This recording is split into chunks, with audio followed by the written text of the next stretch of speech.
Madame Dacosta, vous dites que beaucoup d'États sont quand même engagés pour renforcer leur système sanitaire, mais il y a quand même quelque chose d'assez surprenant, c'est que les Africains dans divers domaines ont fait des inventions qui peuvent aider les systèmes sanitaires d'Afrique en termes d'invention dans le domaine de la télémédecine, des couveuses et plein de choses, mais les États africains ont du mal à se saisir de ces inventions-là qui ont été faites par les fils d'Afrique. C'est plutôt ailleurs, à l'étranger, que ces fils d'Afrique-là sont sollicités pour vendre leur technologie, ou alors ce sont des associations qui achètent ou offrent à des communautés. Est-ce que vous sensibilisez les États dans ce sens-là?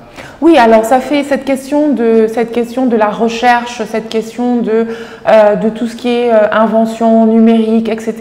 C'est des questions que nous abordons dans notre Mataki et ça fait partie des recommandations et c'est transversal, vraiment. Nous en parlons au moment quand nous parlons de quand nous parlons de la question de la prévention, on parle de créer des plateformes numériques qui vont disséminer des messages de prévention, une plateforme numérique à l'échelle nationale qui va centraliser, on sait que c'est celle-là qui est étatique pour lutter également contre les fake news, voilà, pour disséminer des messages de sensibilisation sur les téléphones portables à travers des applications. Nous parlons également au niveau de l'amélioration des structures de santé, de favoriser l'utilisation du numérique pour améliorer le fonctionnement, pour réduire le temps de prise en charge des patients, pour numériser tout ce qui est dossier papier, etc. Donc c'est vraiment incontournable à l'ère du numérique qui a été aussi accélérée par la Covid. Vraiment, on voit que c'est essentiel de favoriser. Nous parlons également dans notre 5e recommandation de la question de la recherche, de la question de la mutualisation de la recherche et que l'OAS, qui est l'Organisation ouest-africaine de la santé, a un rôle très important à jouer sur cette question-là en essayant de vraiment de mutualiser tout ce qui est recherche, tout ce qui est invention, tout ce qui est effort des pays en termes de recherche. Donc nous en parlons et ça fait partie des recommandations que nous mettons en avant, des pistes d'action que nous mettons en avant et que nous disséminons dans les réseaux sociaux. C'est écrit noir sur blanc sur les recommandations sur le Mataki et c'est le package en tout que nous voilà, c'est notre package de plaidoyer envers les autorités nationales. Alors, lorsque vous avez organisé ce forum-là, est-ce que les autorités étatiques ont eu des représentants qui sont venus assister aux discussions? Alors, on a eu au niveau, comme je vous l'ai dit, on a eu 3 panélistes qui venaient. On essaye à chaque fois, à Ouati, comme nous couvrons une zone quand même régionale, donc nous essayons d'avoir des panélistes de chacun des pays de la région, de ne pas avoir 2 panélistes du Sénégal ou 2 panélistes d'un même pays. Et alors, du coup, on avait 3 panélistes, donc l'un était du Niger, l'autre du Burkina et la 3e du Sénégal. Et pour le Niger et le Burkina, on avait des représentants de l'État à travers le docteur Yaméogo, qui est le secrétaire technique pour la couverture sanitaire universelle du ministère de la Santé du Burkina. Et nous avons eu également le docteur Djibo, qui est le directeur général de la planification au ministère de la Santé du Niger. Donc, ils nous ont parlé de comment ils faisaient les choses, de ce qui se faisait dans leur pays, de ce qui marchait, de ce qui marchait moins bien. Et voilà, il y a eu cet échange ce partage d'expérience qui permet forcément de montrer ce qui se fait dans tel ou tel pays et ce que, par exemple, le Sénégal pourrait apprendre du Bénin, par exemple, en termes de couverture sanitaire universelle, ou ce que le Niger peut apprendre du Sénégal, etc. Donc c'est vraiment ce débat à chaque fois que nous tentons d'organiser, de ce partage d'expérience en fait entre pays, de voir ce qui marche ici, ce qui marche là, ce qui marche moins bien là. Voilà. D'accord. Donc à l'issue de cette activité, vous avez fait des recommandations à l'endroit des autorités de la sous-région. Est-ce qu'on peut en avoir quelques-unes? Oui, alors déjà, on a eu les recommandations de Ouati. La question du financement de la santé a été abordée c'est notre 3e recommandation, qui est de mieux financer les systèmes de santé. D'abord, je vais parler des recommandations de Ouati, sur cette question de la santé spécifiquement, parce que chaque recommandation a une série de pistes d'action qui permettent de réaliser cette recommandation. Donc nous proposons, par exemple, pour un meilleur financement, déjà qu'il faut que les États considèrent cette question de la santé comme étant prioritaire, de ne pas juste, que ce ne soit pas juste des déclarations à la télé, que ce soit suivi de faits réels, comme par exemple de réellement arriver à ces 15%. Voilà. Même si on n'arrive pas à 15%, ce n'est pas acceptable d'avoir 2% ou 3% d'un budget national. 15%, c'est un barème fixé par une organisation? C'est les États eux-mêmes qui se sont engagés. C'est à la CEDEAO même, au sommet de la CEDEAO à Abuja en 2001, que les chefs d'État eux-mêmes se sont engagés. Je vous invite, si vous voulez, à revoir le compte-rendu du sommet. Ils se sont engagés eux-mêmes à consacrer ces 15%-là de leur budget national. Donc, de respecter déjà cet engagement. 15% d'un budget national, c'est énormément d'argent alloué à la santé. Donc, Burkina est proche. Le Burkina est à 12-13%. Le Cap-Vert est à 14%. Vous voyez, et vous disiez tout de suite qu'ils sont exempts de malaria, par exemple. Voilà. Donc, on voit alors les répercussions directes. Plus on consacre de fonds à la santé, et plus, justement, on n'a plus à se soucier de maladies de ce type-là. C'est d'ailleurs le pays où l'espérance de vie est la plus élevée, tout à fait. Il y a quelques années, tout à fait. 18%. Tout à fait. C'est les statistiques que nous avons mis en avant lors de cet événement-là pour montrer la corrélation un peu. Certains disent que c'est un hasard, mais nous croyons quand même que plus la part du budget est importante et plus il y a des avancées intéressantes à relever dans les pays en termes de santé publique. Donc déjà, de respecter cet engagement de 15%. Ensuite, Ouati a proposé, par exemple, de tirer de taxes, des ressources de taxes sur l'alcool, taxes sur le tabac, taxes sur les produits de luxe, taxes sur les grosses transactions financières. Toutes ces taxes-là peuvent être allouées, ou une partie en tout cas, peuvent être allouées à la santé, à la lutte contre les maladies, au système de santé tout simplement. Ça, c'est aussi une source de financement. Nous avons aussi parlé du fait de négocier avec l'OMS, avec l'aide de l'OMS, parce qu'il y a nous avons parlé tout à l'heure de la fuite des cerveaux. Nous avons beaucoup de professionnels de santé qui sont formés en Afrique, au Sénégal, au Maroc, en Tunisie, etc., au Bénin, dans les pays en Afrique, et qui après vont exercer en Europe. Pourquoi? Parce que c'est des meilleures conditions, voilà, chacun cherche les meilleures conditions de vie quand même. Mais de négocier que ces pays africains qui ont formé ces professionnels de santé négocient avec l'aide de l'OMS que ces pays où les professionnels de santé vont exercer versent au pays d'origine de formation une certaine allocation de compensation. Parce que c'est l'État, en quelque sorte, qui investit dans la formation, dans les facultés de médecine. L'État investit quand même. Ensuite, le placement des étudiants dans les écoles, dans les structures publiques, tout ça, l'État a une partie d'investissement. Donc, si après toutes ces années de formation et d'investissement de l'État sur ces professionnels de santé, ils vont exercer ailleurs, et bien ceux ailleurs où ils ont été exercés, sachant qu'en plus c'est des pays qui ont plus de revenus que les pays africains, peuvent reverser une allocation qui pourrait également être allouée au système de santé.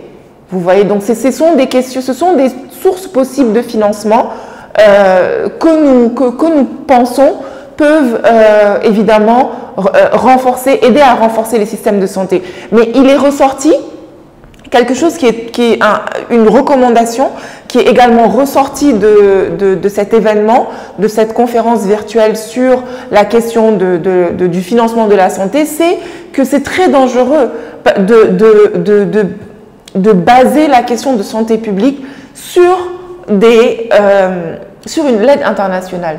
On voit qu'à 90% dans beaucoup de pays, les fonds qui sont utilisés en santé publique viennent de l'aide internationale.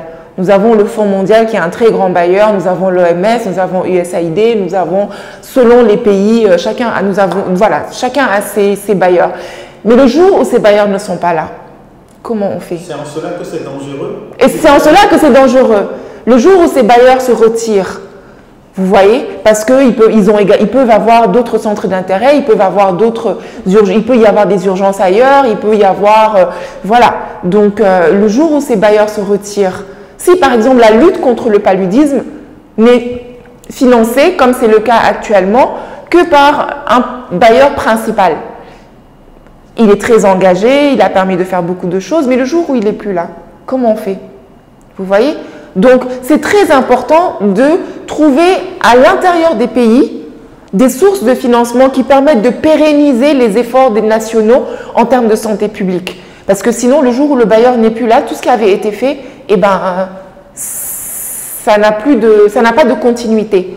D'où la nécessité de travailler sur ces 15%-là, d'où la nécessité de trouver des sources où on va, des sources nationales, de ressources nationales pour financer les systèmes de santé. Vos recommandations, elles sont destinées à qui? Vous les avez envoyées aux États? Et les États, est-ce que les autorités sont sensibles, elles sont réceptives à ce que vous leur proposez? Alors, ce projet, on va dire, de plaidoyer sur les systèmes de santé a commencé il y a à peu près 1 an. Et lors de la première, en fait, il est sur 2 ans. Et lors de la première phase, c'était plutôt une phase de dissémination. Nous avons fait une campagne sur les réseaux sociaux que vous pouvez retrouver sur la page Facebook, Twitter, LinkedIn, Instagram de Wati, où nous avons disséminé les recommandations. Nous avons des partenariats avec des médias régionaux en français et en anglais pour disséminer ces recommandations-là. Et la deuxième phase de ce projet commence maintenant. Et c'est là que nous allons justement partager avec les décideurs politiques, que ce soit les chefs d'État, les ministres de la Santé, les commissions parlementaires qui travaillent sur les questions de santé publique, les élus locaux, voilà, les directeurs d'hôpitaux. Donc c'est vraiment maintenant que nous allons commencer justement cette phase de plaidoyer-là pour partager justement ces recommandations, particulièrement avec les décideurs politiques. Voilà.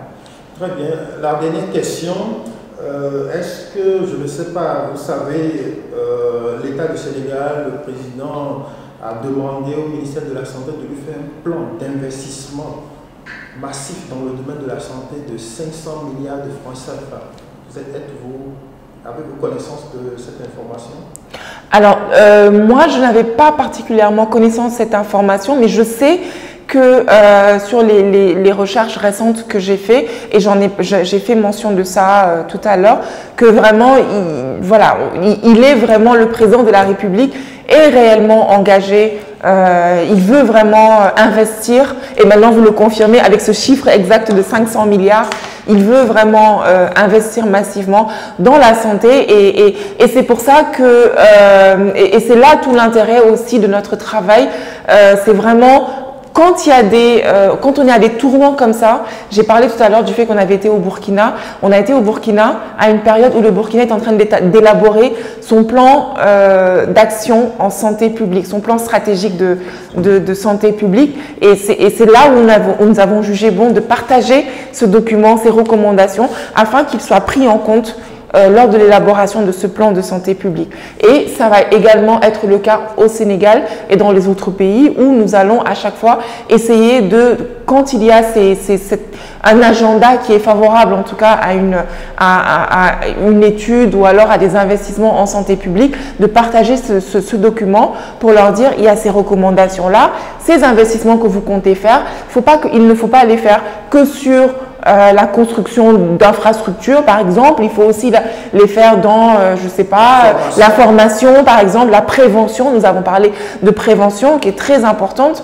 Donc la formation, la prévention, la dernière recommandation qui parle aussi de recherche. C'est important, on l'a vu là avec la Covid, que nous dépendons des pays européens, occidentaux pour avoir des vaccins. Alors que si nous avions investi massivement, c'est vrai que le Sénégal, il y a quand même des choses qui se font ici, mais si nous avions investi massivement, nous aurions pu également avoir notre vaccin. même s'il serait fait sur la base de normes internationales, mais il serait produit localement et nous n'aurions pas eu toute cette question de voilà, faire venir des vaccins, etc. Donc c'est important d'investir, de débloquer des fonds, oui, mais encore une fois, 500 milliards, c'est bien, mais combien ça représente en termes de budget national? Il faut que ce soit systématique. Il ne faut pas que ce soit 500 milliards de façon ad hoc. Il faut que ce soit tous les ans, c'est 15%. Tous les ans, c'est 15%. Systématiquement. Il ne faut pas que ce soit 500 milliards en 2022 jusqu'en 2027 ou jusqu'en 2020 ou en 2030. On n'investit plus 500 milliards. Non. Nous, ce qu'on préconise, c'est, et ce n'est pas nous qui le préconisons, c'est pas nous qui le préconisons, c'est l'engagement qu'ils ont pris. C'est eux-mêmes, les chefs d'État, qui l'ont pris en 2001 et je sais qu'il y a eu plusieurs sommets de la CEDEAO, tous les ans d'ailleurs, et ils renouvellent à chaque fois leur engagement lors de ces sommets et quand ils reviennent dans les pays, ils renouvellent devant la population leur engagement à accorder plus d'importance au secteur de la santé. Et un engagement fort et une preuve vraiment de volonté, ce serait réellement d'accorder 15% tous les ans systématiquement à la santé. Madame Danviera, oui. Je vous remercie. Je rappelle à nos internautes que vous êtes la chargée de plaidoyer à Wati. Wati qui est un think tank qui travaille sur beaucoup de problématiques, notamment de gouvernance, de santé et Exactement. d'éducation. Merci de nous avoir. Merci à vous de l'intérêt porté à Wati et à nos travaux.